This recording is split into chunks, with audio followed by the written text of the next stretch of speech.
स्वागत करते तुमचं अजून एका नवीन व्हिडिओमध्ये। आत्ता बसलेच होते चहा पीत, म्हटलं चला व्हिडिओची सुरुवात करूया। आणि काल काय झालं तुमच्याबरोबर मला शेअर करायचंच राहिलं। मी वॉशिंग मशीनला कपडे लावायला गेले आणि मी काय केलं, कपडे टाकले मशीनमध्ये आणि त्याच्यामध्ये जो निरमा टाकतात तो आणायला गेले पलीकडे। तोपर्यंत आमच्या साहेबांनी काय केलं, डायपर त्यामध्ये टाकलं आणि मला ते दिसलंच नाही। त्याच्यावर कपडा टाकला परत त्यानं, मला ते दिसलंच नाही। मग मी काय केलं, तशीच मशीन चालू केली। नंतर धुतल्यानंतर सगळं झाल्यानंतर पाहिलं तर त्यात डायपर दिसलं। अशी घाबरले, म्हटलं झालं आता परत आपल्याला पहिल्यापासून कपडे धुवावे लागणार आहेत। मग नंतर लक्षात आलं एक डायपर त्याचं भरलेलं होतं आणि एक नवच होतं, त्याने ते घेतलं होतं, नवच टाकलं त्याच्यामध्ये। नंतर पाहिलं, म्हटलं ठीक आहे भरलेलं खाली जीवाला, म्हणजे त्याने नवं डायपर टाकलं होतं। मग काय, घेतले कपडे आणि घातले सुकायला। असं पण तुमच्याकडून कधी होत असेल, लहान मुलं असलं की कधी काय होईल सांगता येत नाही। आणि माझ्या बाबतीत तर खूपच जास्त आहे, त्यामुळे रोज काहीतरी नवीन कुटाणा होतच असतो। आणि आज दिवसभरात काय काय झालंय ते सांगते। आत्ता संध्याकाळचे वाजले 6, मी चहा पिऊन बसले। म्हटलं सकाळपासूनचे पण जे शूट काही केले तेच ह्या व्हिडिओमध्ये टाकते। आणि इथून पुढं तर काही मी आता शूट करणार नाही, कारण हे रुहान झोपलाय आणि त्यामुळेच मग निवांत बसून चहा पिते। मी खूप ड्रेसेस, म्हणजे मी जवळजवळ 90% ड्रेसेस तर मी ऑनलाईनच घेते। आणि तुम्हाला जर ऑनलाईन ड्रेसेसची लिंक हवी असेल किंवा माझं मी ऑनलाईन घेतलेले ड्रेस त्याची लिंक, म्हणजे त्याचं एक हॉल व्हिडिओ पाहिजे असेल तर मला कमेंटमध्ये नक्कीच सांगा। मी एक हॉल व्हिडिओ बनवेन, म्हणजे तुम्हाला पण ऑनलाईन खरेदी करताना कळेल कोणता कपडा टिकाऊ आहे, किंवा मी जे वापरते त्यातले जर तुम्हाला आवडत असले तर तेही तुम्ही खरेदी करू शकता। तर सांगा मला नक्की व्हिडिओमध्ये तुम्हाला पाहायला आवडेल का। इथून पुढं व्हिडिओ हा सकाळी सकाळी घेतलेला आहे। सकाळी मी दूध घेऊन आले आणि दूध तापवायला ठेवलं। ब्रश करून येते तोपर्यंत पाहते तर काय दुधात माशी पडली होती। मग काय ते काढलं आणि ते काढून साईडला ठेवेपर्यंत एका साईडला गॅसवर दूध उतू गेलं। चला, दिवसाची सुरुवात तर माझी अशी झाली होती आज। आणि ते साफ करायचं म्हटलं, नाही आता साफ करायचं राहू दे बाजूला, आधी आपण चहाच बनवून घेऊ। मग काय चहा बनवायला घेतला, तोपर्यंत ते आले होते। थांब म्हटले मी तुझं शूट घेतो। आणि मग त्या गॅसवर, ज्या गॅसवर दूध उतू गेलं होतं त्या गॅसवर काही मी घेतलंच नाही, दुसऱ्याच गॅसवर बनवत राहिले। कारण त्या जर गॅसवर बनवलं असतं ते खालचं दूध इतकं जळतं ते परत कसंच निघत नाही, त्याला खूप कष्ट घ्यावे लागतात। म्हणून म्हटलं चला दुसऱ्या गॅसवरच बनवून ठेवावं हे दूध चहा। आता मी ते चहा बनवते।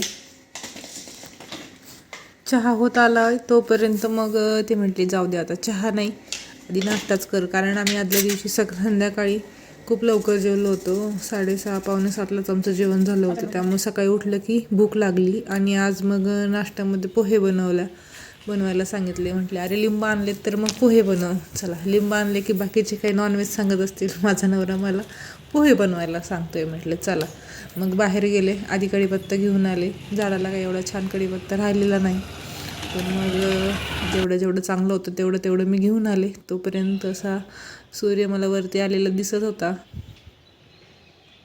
मग कढीपत्ता घेऊन घरात आले आणि पोहे बनवायला सुरुवात केली। एकदम पोह्यामध्ये कढीपत्ता फ्रेश खूप छान लागतो। आणि इथं माझी सगळी कटिंग करून झालेली आहे। कढीपत्ता मी जरा जास्तच घेतला आहे आणि पोहे पण भिजवून ठेवलेत। आणि कढीपत्ता आजकाल असं चाललं आहे की मी कढीपत्ता अजिबात ताटातला बाहेर काढत नाही, म्हणतात केसांसाठी चांगले। आता केसांसाठी जे चांगले ते मी करते सध्या तरी, कारण माझे केस खूप गळत आहेत। मग बऱ्यापैकी सगळ्यांनाच पोहे बनवता येतात, तर ज्यांना कोणाला येत नसेल त्यांनी ही रेसिपी पाहू शकता आणि बनवू शकता। एकदम माझे कोरडे होत नाहीत आणि एकदम असे चिकट पण होत नाहीत, लगदा पण होत नाही, एकदम परफेक्ट होतात। आधी कांदा, हिरवी मिरची, कोथिंबीर कट करून घ्यायची, कढीपत्ता पण सगळं सामान गोळा करून ठेवायचं आणि नंतर पोहे भिजवायला घ्यायचे। पोहे म्हणजे कांदा ते परतेपर्यंत पोहे व्यवस्थित भिजले जातात आणि जास्त लगदाही होत नाही। इथं माझं तेल टाकून पहिल्यांदा मी शेंगदाणे तळून घेतले आणि शेंगदाणे तळून आपण जे पोहे भिजवले आहेत त्याच्यावरच काढून घेतले, म्हणजे एक्स्ट्राचं तेल त्यामध्येच निघून जातं। आणि मग शेंगदाणे तळलेले काढून घेतले की मग त्यामध्ये जिरी मोहरी, हिरवी मिरची, कढीपत्ता, कांदा सगळं टाकून घ्यायचं आणि थोडंसं परतून घ्यायचं. परतलं की मग त्यामध्ये हळद मिक्स करायची. हळद पण मिक्स करून घ्यायची त्या कांद्यामध्ये आणि त्याच्यामध्ये. आणि नंतर मग आपण भिजवलेले पोहे त्यामध्ये ॲड करायचे.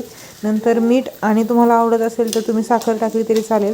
साखर टाकल्यावर एक वेगळीच चव लागते, म्हणजे छान लागतं. तुम्ही जर कधी ट्राय नसेल केलं तर तुम्ही नक्कीच ट्राय करून बघा. आणि नंतर झाकण ठेवायचे 4 ते 5 मिनटं झाकण ठेवून वाफ येऊ द्यायची. तेवढ्या वेळात आपण दुसरीकडे लिंबू वगैरे कट करून घेऊ शकतो. आणि इथं बघा मी लिंबूच कट करून घेत आहे.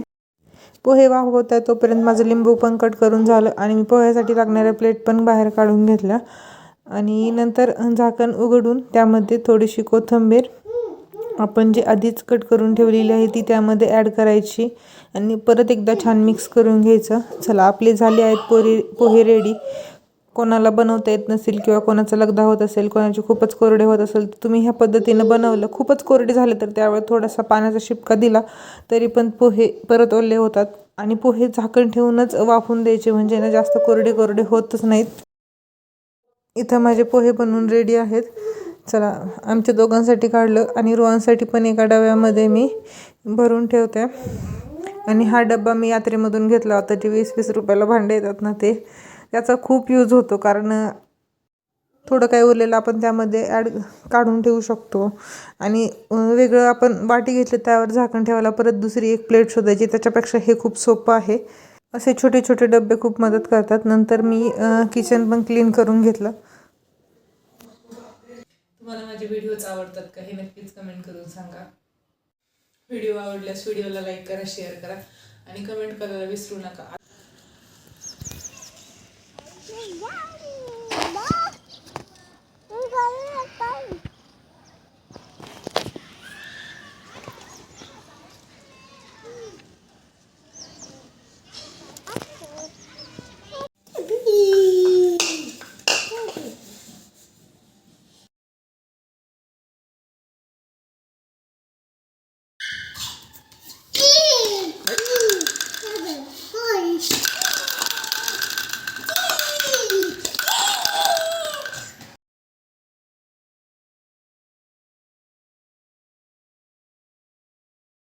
One, two.